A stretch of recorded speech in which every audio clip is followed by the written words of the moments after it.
So I'm very excited to be closing out National Hispanic Heritage Month with this talk on the really wonderful artists that existed in the Andes on the coast of Peru, the Moche Civilization. One thing that really interests me about the Moche people is that even though I am one who has studied pre-Columbian artists, even though I have studied many indigenous cultures, until finding this artifact in our collection, I had never actually heard of the Moche people. And through my research, I found that the Moche people are considered to be the premier artisans of the Andean Valley and that of Peru. And they're actually considered the best potters that may have existed in all pre-Columbian North and South American cultures. And yet, they aren't really discussed that much. And so I wanted to take a deep dive into who exactly the Moche people were, where they were, and what they celebrated, who these people are. So I first want to start about who exactly they are, where they are. I have a few maps here that are in our collection. These are all drawn by Europeans in different periods of time. This first map is one from the 15th century in which Peru is kind of situated in the center, not really where we know Peru is. In fact, this map is kind of upside down, but I thought it was a great pictorial depiction of what exactly map making and cartography looked like early on. Now, the Moche people, the Moche civilization, existed between the 1st and the 8th centuries CE. Their origin and their development is actually still a mystery today. The Moche people civilization was actually first found at the end of the 19th century by a man named Max Euell. He named the Moche people after the Moche River, which is one of the main arteries that feeds into the Pacific Ocean off of the coast of Peru. There's still very little that is actually known about many pre-Columbian societies. And this really has to do with the fact that a lot of societies, their archaeological sites were looted. This is a constant problem that exists in many non-Western civilizations, that when an archaeological site was found, usually European explorers or other people coming into these areas would actually go into sites, remove archaeological items, oftentimes viewing these items as kind of less than, seeing them as sacrilegious because they weren't of the Christian religion. And many times they would actually destroy artifacts that they found. Oftentimes, and we can see this in Africa as well, objects that were found in archaeological sites would be taken out and then used for target practice. So what this ends up doing is it kind of creates a dirge in archaeological and historical research. When items are taken from the position where they were found, it really disturbs the entire site and can cause some incongruity between what objects mean, what they were to people, and it can really harm the historical research that we can do on people. So oftentimes with civilizations like the Moche people, we have to kind of piece together what is found. And every time a new burial site or archaeological site is found, we get to learn a little bit more. So all that is to say that many Moche sites were looted, and so we're still piecing together who exactly these people were. And so their origin and even their collapse is still a bit of a mystery. And I'm very excited to say that research is still actively being done. There was a resurgence in Moche history or Moche archaeological history being done in the last 5 to 10 years. And so we're still learning new things, and there are often new articles that come out every couple of years. So the Moche people named for the Moche River were also called the Mochicas. This name was given in the 1930s for that modern day river name. And this is right around where their main ancient center was actually located. Now here we can see a little bit better map of South America. So when we talk about the Moche people, we're looking at the coast of Peru, but really in this area right here. And the Moche people, it's actually multiple different polities, which I'll get into in a second.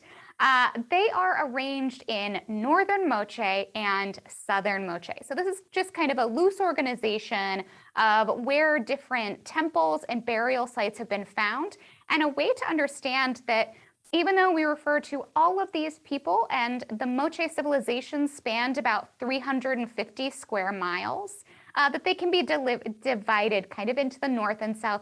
And the north and the south actually operated a little bit differently from one another. They had different artistic traits. The southern Moche tended to favor more pottery versus northern Moche, who had some pottery, but they also had a lot of beadwork and metalwork and more textiles. And so there are just some slight differences between those in the north and those in the south. And then here is one last map that we can see where we get a lot of this, a little bit of a close-up of where the Moche people were. They were really situated at the base of the Andes Mountains, and they were separated into individual polities that were all arranged around individual river basins.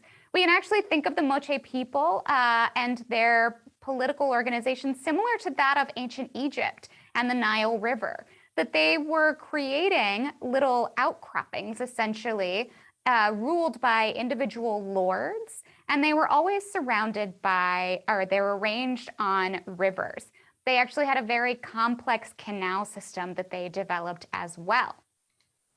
So I want to give a little comparative timeline to understand where the Moche people are with other pre-Columbian Mesoamerican and South American civilizations.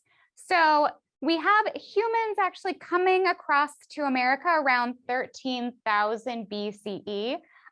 One thing that is a little bit exciting, when I first did this talk a few weeks ago, it was believed that people traversed into South America about 13,000 to 19,000 years ago.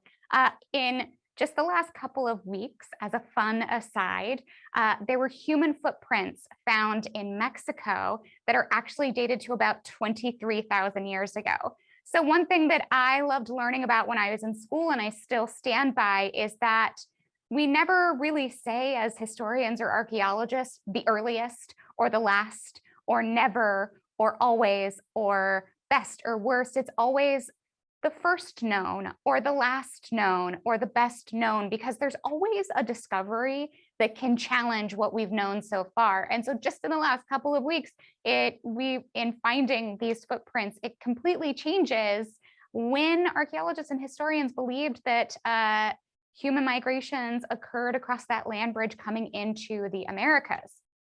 So we do know that based on items that we have found thus far, around the same time as the Moche people, which existed between 100 and 800 CE, they were concurrent with the Mayans. The Mayans did start around 2000 BCE, but their decline was a little bit before the Moche people. We also have the Aztecs. The height of the Aztecs was actually 500 years after the decline of the Moche people. The Incans came around after the Moche people. They were concurrent with another Peruvian culture, the Nazca people. So the Nazca and the Moche civilizations existed at the same time.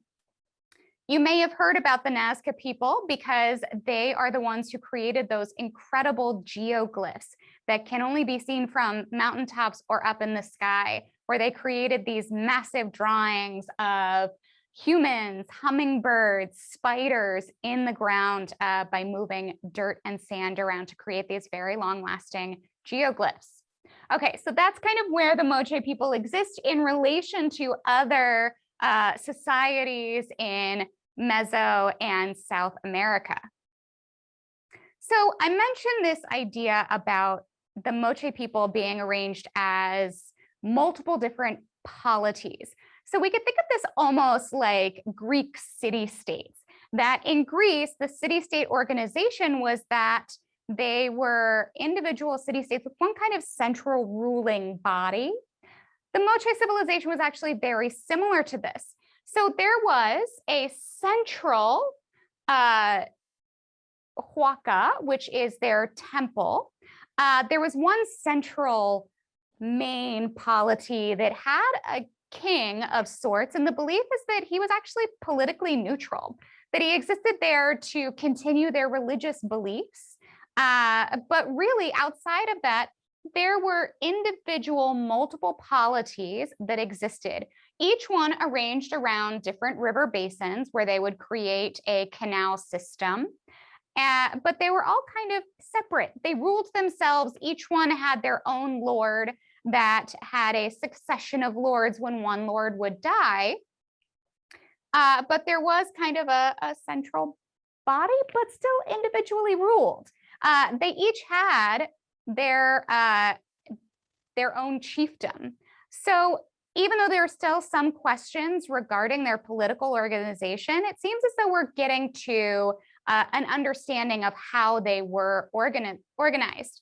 Now, it is likely that there was this one temple in the southern Moche area. It was probably around a huaca or temple called Huaca de la Luna. And then in the north, they were a little bit more separated. So they did have these individual chiefdoms. But what has been found is that there was an inability to actually establish a hierarchy among the different chiefdoms. So each one was ruled individually. There was some communication between them, but for the most part, there wasn't unity in the sense that we could think of like the Greek city-states. What they were united through was their religion and religious iconography.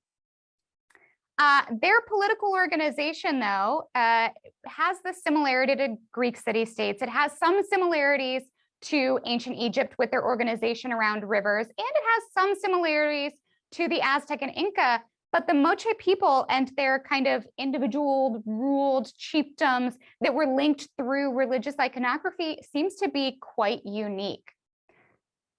So they had, because of this religious iconography, they actually had a very complex socio-political ordering. They actually had a very, very vibrant society that had at least 3 social classes. And there was some movement that was capable between their social classes. Now, they had a lower class that was composed of workers and peasants. Now, each of their river systems that they were organized around, they had essentially a city in the center. And if you were in the city, you were a lord or you were in the middle class.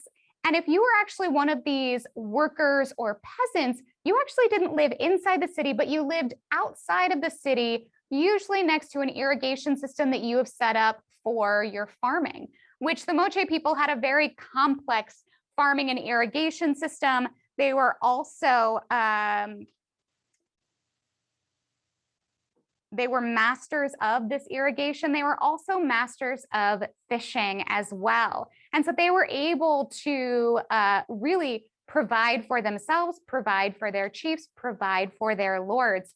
And there was also this complexity that existed with the way in which these workers who worked their farms and who also fished, they would kind of pay their food upwards. So instead of trickle down, it was almost trickle up, where they paid food or kind of alms in a way to the lords. Their lords would then actually hoard extra food and grains so that when their unstable weather, which they had, they were actually subjected to a lot of El Nino droughts.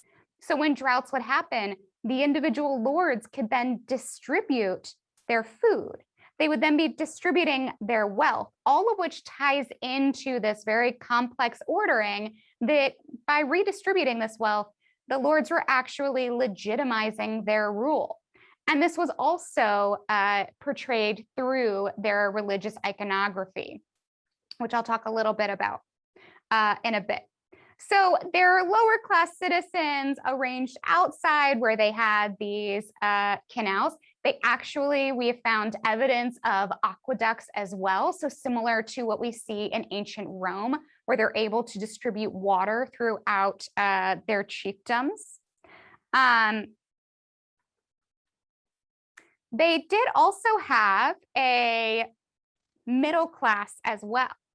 So their middle class, which this is a little bit unique to the Moche people, their middle class was bureaucrats, warriors, and artisans.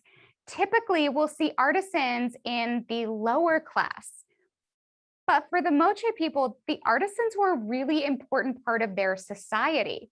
So artisans were the individuals crafting bits of pottery. They were crafting their jeweled items. They were working in metallurgy. And the artisans were actually supported by the state. So most of the artworks that are created are actually portraying images of their religious ceremonies. So we get this complexity that's involved with their rulers, where not only are the rulers kind of hoarding a bit of wealth to then redistribute when it's necessary, but when they redistribute their wealth, they're also doing it by distributing really elaborate works of art. So all of these works of art created with their religious iconography are then being distributed by their lords. And this again legitimizes the rule of the lords, because the lords are essentially saying, here, I'm able to give you wealth. I'm able to give you these really beautiful objects that have been created in the image of our gods, in the image of our ritual ceremonies. And because of these ritual ceremonies, I'm able to do this. So it creates this cycle of distribution, all of which says the Lord is at the top because I'm essentially endowed there by our gods. Now, at the upper echelon of society, and that's what we see here, we have provincial leaders, we have priestesses, and we have the king. And so there's this three social class of lower, middle, and the upper echelon. And then the upper echelon is divided into those three categories, where the lower category is your provincial leader, your upper category is your high priest or priestess, and your royalty is your king. And so what we have here is actually our high priest, and this is a kind of like a fresco wall painting at the Huaca de la Luna. We then have a provincial leader or lower lord beneath him, and then we have an attendant following behind. And what these individuals are all walking towards is the main part of their religion, which is a sacrificial ceremony. And so these individuals are actually walking in towards the center of the temple, where they have a sacrificing ceremony that they do to appease their gods. Now, one thing that I would like to point out about this image is that our middle individual is actually carrying a very unique vessel. This is called a stirrup jug. And this is very similar to the image that's on the first slide. And we'll see this again in a few minutes. The stirrup vessel was a unique vessel to the Moche people. We do see some in the Nazca people as well, but this is named for the stirrup on a horse. So yet again, we've got another item that's being named by Europeans, but we have this stirrup handle. And now there's two possibilities for why this unique form of a jug shape exists. One is that it's a really convenient handle. It makes it very easy to carry. You can drink out of it very easily. But one thing that's actually more likely is that because of this form, it actually allows for a liquid to stay inside of a vessel and not evaporate in the very, very dry heat of the desert, which is the climate of the Peruvian coastline. So at the base of the Andean mountains, where we have all of these rivers, the reality is that it is a desert. And so it gets very warm during the day, it gets very cold at night. There's not a lot of moisture in the air. And because of recurrent periods of El Nino, there are a lot of droughts. And so being able to preserve your liquids in a vessel like this ensures that you won't go thirsty. And because of the shape of the stirrup, what it actually does is it allows air circulation as well. And so you can have your liquid coming out of the bottom while this top bit is actually allowing air to get into the vessel in order for it to not create that vacuum that's created if you don't allow air in when drinking out of a vessel.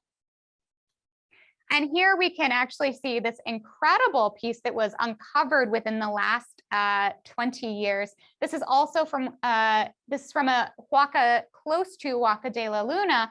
We can actually see the bottom parts of a series of warriors actually walking into potentially battle, or warriors walking into their sacrificing ceremony. And this lower half is about 7 feet high, which means the entire height of this temple painting is close to 10 or 11 feet. So I want to talk a little bit about their architecture and their cities as well, because these individual cities were complex themselves. So they are actually arranged around their main temple, and each individual city or township has 2 huacas. So there's the main huaca that is for religious ceremonies, most of which is this sacrificing ceremony, which I'll talk a little bit about later. It's very fun, I promise. And so they have this main huaca, which is actually larger than the second huaca.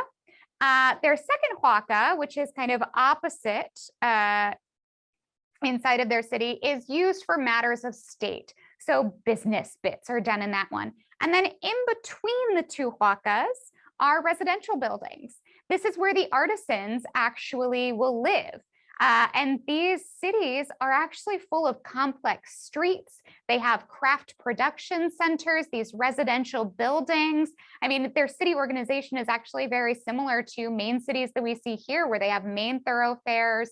It's very busy. And what they get to then do is the lords that are living in the kind of secondary huaca, they're able to then oversee these artisans that are creating all of this craft work that then gets distributed to all of the subjects of these individual lords. And they're all filled with multiple paintings like this. And this, what we see here, which I'll bring up in a few slides, this is actually our decapitator god. And so he is the god who essentially oversees their sacrificial ceremony. And this here I wanted to include as an image from a recent archaeological dig where they're actually seeing just how big and how complex these huacas are. Now, one thing that's really interesting about the huacas themselves and the succession of rule is that when one lord dies, he is succeeded by another lord. Now, a way for that lord who follows to legitimize his rule is to prove that he is the best ruler and the one most suited to follow and rule. And so what they actually do is they build a new huaca on top of the previous one. And so you get a series of huacas on top of another, almost like Russian nesting dolls. And so you get bigger and bigger and bigger huacas. Now, eventually, on one of the few theories that exist on the decline of the Moche, this kind of constantly getting bigger and bigger and bigger ultimately leads to some of the decline because they essentially get too big. Now, one other thing that they do for the lords is that the lords all participate in their religious ceremonies, and they all have their own kind of sets of regalia that they wear. When a lord dies, he was actually buried in his official religious regalia. He would also be buried with objects that he would use in their religious ceremonies.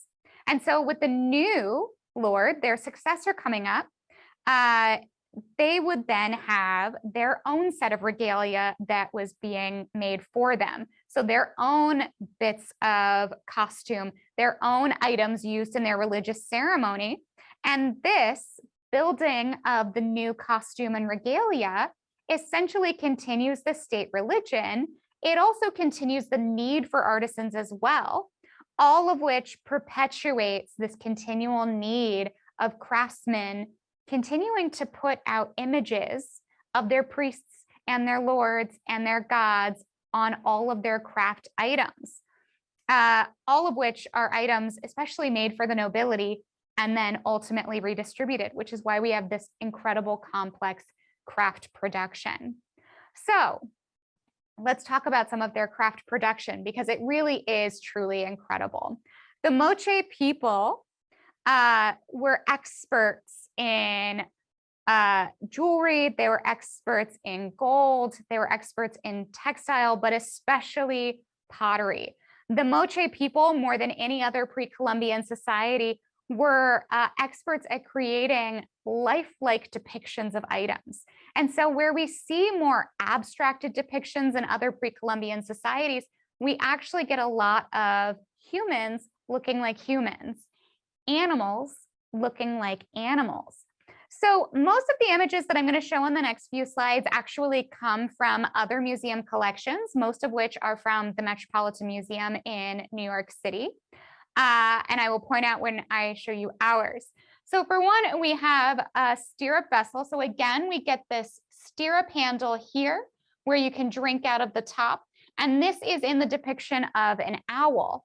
Owls are actually quite important to the Moche people. It's one of the many animal depictions that we see. There was absolutely a reverence for animals. Many indigenous societies, we see this, where deities are typically kind of half human, half animal hybrids. For the Moche people, there were a few animals that they depicted more than others. They depict a lot of owls, they depict a lot of sharks, they depict the octopus, which is actually the god, the animal form of their decapitator god, which I will discuss in a little bit. And then here we have a mask. Masks were often worn by either priests or priestesses during their religious ceremonies.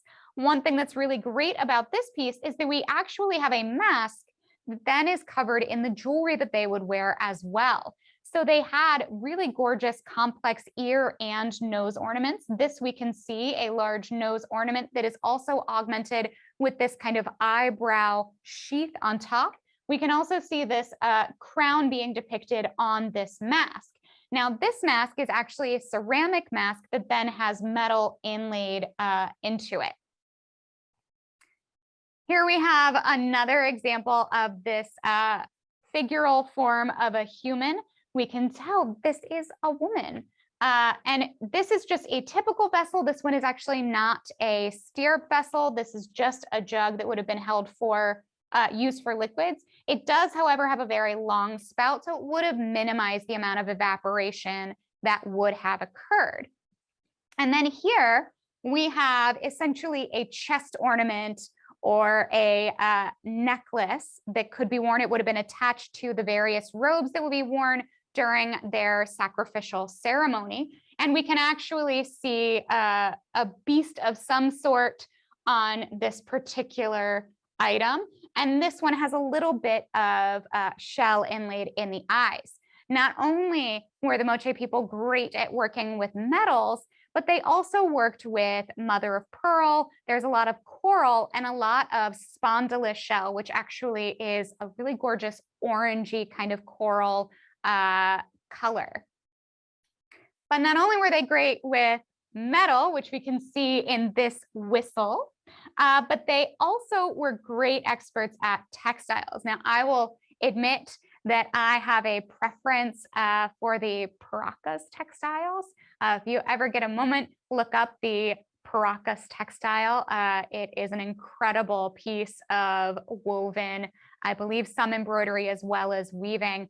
But the Moche people as well were experts with textiles. You can actually see at the bottom here that there is some piercing that exists in this. It's almost like delicate tracery that we can see inside of medieval churches. And so this shows an absolute adept skill of being able to work textiles. And then here we have another human depiction. This whistle that we're seeing here, we can see toes on the feet. We can also see the individual parts of the face. And this is likely a priest mid-ceremony because he is wearing regalia. He's got a crown on his head. He has ear ornaments as well. And then we have a couple of other items that we have. Now, one thing I would like to point out about this vessel is that not only were they great at creating these vessels, but they were great painters as well. The Moche people, quite different from other civilizations, were experts at fine line painting, which is only found on their pottery. And fine line painting is exactly what it sounds like. It is painting in very, very fine lines. One thing that's really impressive about this is the fact that this fine line painting still exists.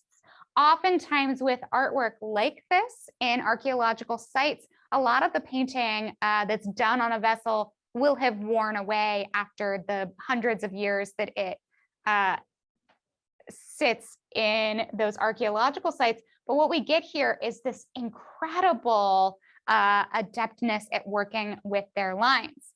Now here we have a set of earrings, and these earrings or ear ornaments are made out of coral, turquoise. We get this orange spondylus shell as well. There's a bit of mother of pearl and gold in the face.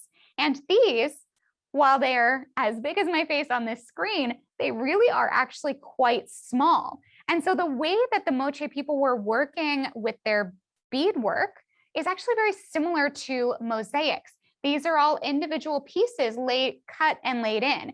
And what we get here is either a warrior priest dressed up in their regalia for their sacrificial ceremony, or it is the deity himself in this running towards their ceremony.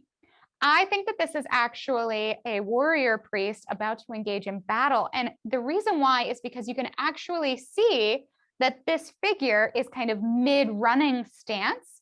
And the way that these will be worn is that you would have them facing your own head. And so the person wearing this is then embodying the warrior priest or the deity mid-movement. And on this, you can see that the figure that they are in is that of a bird or an eagle. And you can actually see these really finely worked wings as well. So I mentioned this linking of craftwork to religion, to power. I've mentioned it a few times that the way in which this system worked is that the state was essentially sponsoring artists to create images of their religion, and then these items were distributed by the various lords. One thing that's really unique to the Moche people is that these are items that were actually made en masse. And so they were mass producing things. They were actually creating these not on a wheel. They were not coiling these items, but rather most of their pottery is actually created in mold form.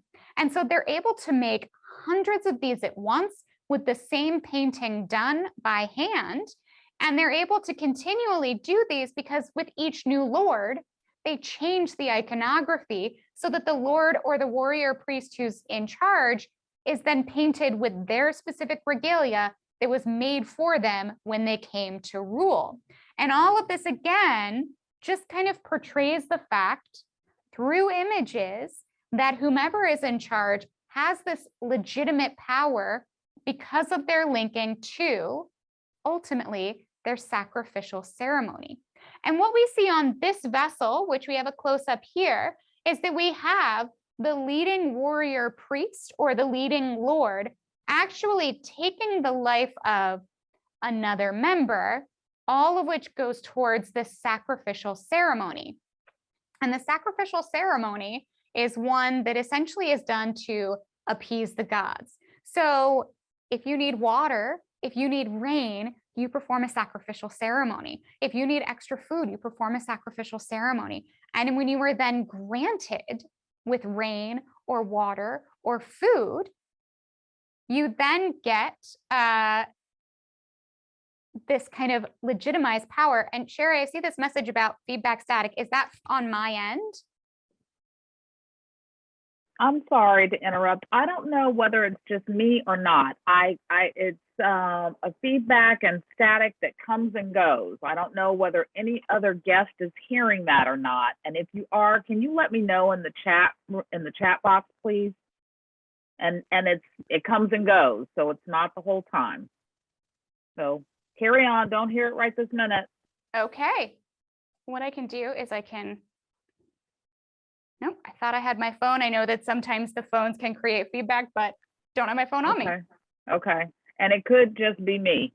So, okay. Thank you. Sorry for the interruption. No worries. Okay, so I have mentioned this sacrificial ceremony a few times. So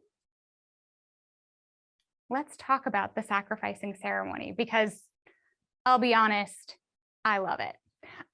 One of the things that I love about many indigenous societies is how important a sacrificial ceremony was. And if we ever feel like, oh gosh, sacrificing, that sounds so terrible, pretty much every religion ever has had some version of either animal or human sacrifice. So I always like to remind us of that no matter what, there's always been evidence of that. So the sacrificial ceremony for the Moche people is specific to, awesome, thank you. So the sacrificial ceremony is specifically about appeasing the gods. And that can be said of just about any religion that has a sacrificing ceremony or animal sacrifice of any kind, that it is done to appease the gods. Now, the sacrificing ceremony had one of specific, sorry, I can't think of the word. It was done in a very specific way. For one, it was done inside of their main religious huaca. Now, the way that they would do this is that they would not just sacrifice one person, they would actually sacrifice many at once. So there was an element of a procession of essentially prisoners of war. So there could be two types of war that existed. And what's kind of fascinating is that DNA evidence and mtDNA evidence and dental record has actually proven both situations. So what we'll get to is the fact that prisoners of war are the ones sacrificed inside of the middle of the temples. Now, the religious temple only had one main ramp that would take them into the center of the temple. You couldn't really get there. Individuals inside of the city couldn't get there. There was only one way to do it, and you would have to be led there by the priest. And the priest would take and lead a series of prisoners. Now, two types of war that exist. One type is warring nations. The Moche people did have enemies, and so they would go to war with other people as a way to essentially expand their rule. They would expand the land that they have, the land that they occupied, and they would take their defeated nation that they've beaten as prisoners. So what they would do is they would take these prisoners, they would strip them down, they would chain them up and walk them into their sacrificial ceremony, killing two birds with one stone, really. Not only do they get their sacrificial victims, but they also get to expand their rule and take over more land. Now, the other type of war that they had was a kind of war theater, where two groups of warriors from the same polity would actually go to war with one another.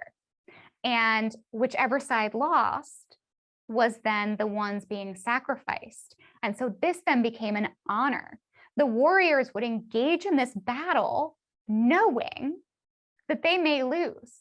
And if they lose, then they get to have the honor of giving themselves over to appease the gods and continue their survival. Because if the gods are happy, they're able to survive. And so we can see that here, this procession of victims, of prisoners being taken into the center of the temple, all of which being led by either their warrior priest or just a high priest or priestess. So we also can see this on the vessels that they have. And these are two great examples of some of these state-sponsored bits of religious iconography. So for one, we get prisoners being taken. They're stripped down, They're tied at the neck, and then a rope then ties their hands behind their back, and then they are taken to the center of this huaca where the ceremony takes place. The ceremony itself happened a bit in the dark. You didn't know where you were going. You couldn't see it from the outside. The prisoners, likely being scared, were guided in. They then were forced to kneel down, at which point their life would be taken from them. They would have this done with their center priest doing the ceremony. And then they encountered a sort of dual death. So for one, their life was sacrificed and they were bloodlet. Sometimes this blood would actually be drunk in a cacao drinking ceremony. This also exists with the Aztec civilization and the Mayan civilization. I believe that an element of this also exists with the Inca. In the Mayan civilization specifically, they had something called the ball game, where they would have their cacao drinking ceremony where they mix up a cocoa type of drink that is often mixed with a little bit of blood. They would also participate in their ball game, which is sort of similar to soccer, football, but in a time where they're actually sacrificing individuals, the ball in the ball game would actually be a victim's head. The Moche people, as far as we know, did not take place in the ball game ceremony. Instead, they just had their sacrificial ceremony. Now, the god of the sacrificing ceremony was the decapitator. The decapitator actually resembles an octopus. And we saw a very similar image in that an image a few slides ago of the temple where we get this decapitator god in the form of an octopus. We can actually see our priest here wearing the regalia of the decapitator. And the reason why they chose the octopus as their decapitator animal god is because octopuses themselves actually will bloodlet their victims before consuming them. So our victims in the center of the temples, they would be killed, they would be bloodlet, they'd be drained of their blood, and then they would almost have a second death where evidence shows that their skin was actually removed from their bodies and their bones were cleaned. What's really interesting is that there are certain cannibalistic societies where we can see that their skin is removed from their bones, but the way it is done is actually to ingest. The difference with the Moche people is that they were actually offering the bones to the gods themselves, and they would be cleaned off and essentially perfected for the gods and then hung up inside of the temples. A little grim, I know, but I still find this so fascinating about indigenous cultures. So to lighten things up a bit, what I would like to now show are the two items that we have in our collection. So this is one of our items. This is a stirrup vessel. And what we actually have depicted here is what is likely a lord of an individual polity. And he is on a raft. And on that raft, he is being escorted by three servants, we can think. The servants actually have around them gourds that were used as floats. And so this is almost like being carried in a sedan chair, but instead it's like a sedan raft. So this shows transportation that existed on those rivers. Now, water was incredibly important to the Moche people. It was believed to have been brought to them by the gods themselves. So this explains part of that sacrificing ceremony is that they're thanking the gods not only for having water, but praying that they can have more water. I've mentioned their complex irrigation and canal system before, but they really did have an incredible system that allowed water to move from the rivers into individual areas to allow for appropriate farming. Their agricultural society was at the base of the Andes Mountains. And so they were really, really dependent on water and gods bringing them that water and hoping that they don't enter a drought year. And then when they do enter a drought year, the power was managed by the ruling factions who would then redistribute this wealth, food, and water that they could actually hoard when needed. but they also were individuals that fished, they hunted, and they revered sharks. Another way that they're actually traveling on water, and this is our other really incredible item from our collection. This item is dated to about the 1st century to about 750. So kind of the entire existence of the Moche people. This, as opposed to the previous image, actually shows transportation on oceans. What we have here is either a priest in god regalia or a deity himself. And he is on a vessel called a caballito, which we can see here. This is a line drawing from one of their huaca walls, where we have 2 priests actually riding caballitos, which are a specific water vessel made out of the tortoro reeds that are actually bound together. This is a vessel that we know has been created for over 3,000 years by Peruvians, and it's actually still created today. And in this instance, the caballito has actually taken the form of a shark. It's being ridden. The caballito has legs and arms himself, and they are trapping other animals. Now, our individual here is riding a caballito with an oar. So he's actually rowing on the caballito. He is wearing one of those really complex nose ornaments. He also has a necklace, which the shape that we can see here, they're actually owl faces.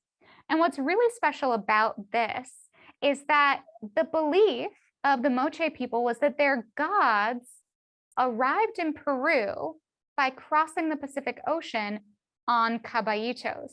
And so this vessel that they still use is one that has original linkings to their deities. Now, this particular item is called a spatula finial. And so this is the top decorative piece of a spatula. And spatulas were items of dignity. A spatula was something that a lord or a priest would have.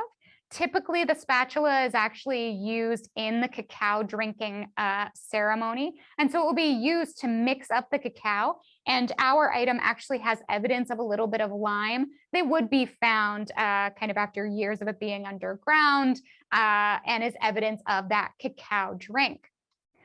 Now, the caballito itself is potentially considered the world's first surfboard. So the caballito is primarily a fishing vessel. And so you would row out into the water to be able to catch fish. And then you would actually collect your fish or whatever you've gathered in this kind of niche that you would initially sit in. And then what you can do is you can kneel on this portion to actually ride the waves back to shore, very similar to a surfboard. Now, this is a model caballito that was actually found in a burial site. And so yet again links how important these vessels actually were. Now, in practice, a caballito only gets about 3 to 6 months of use because reeds will get waterlogged and then it will no longer float. So all of this then leads to the end of the Moche civilization. Why exactly did it end? How did it end? And the belief right now is that there's actually multiple different reasons. It is believed that individual polities collapsed themselves, and that there isn't really one specific cause of the Moche collapse, but that rather they got a little too big. So individual polities would continue trying to expand. So some polities may have actually fallen to warfare of other nations actually defeating them.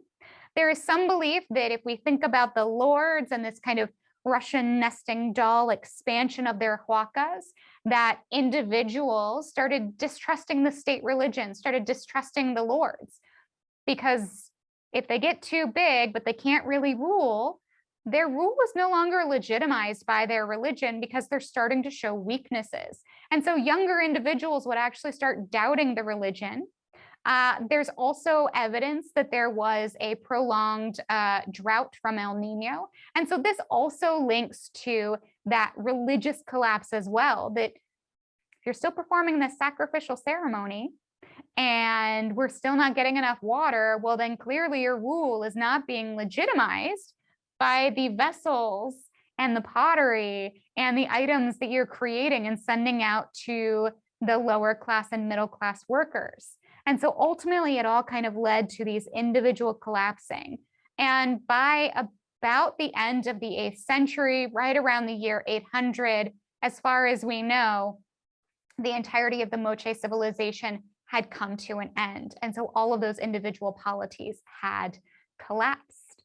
And so with that, I close out the story of our Moche people, and I invite anybody who has a question. I will do my best to answer any questions that you may have about these incredible artists from the Peruvian Andes. Thank you so much, Jennifer. That was an amazing presentation. I learned a whole lot. Thank you. I do not have any questions in the Q&A box. Is there anyone who wants to raise their hand and ask a question, or a question even in the chat box is fine? Going once, going twice, going 2.5 times.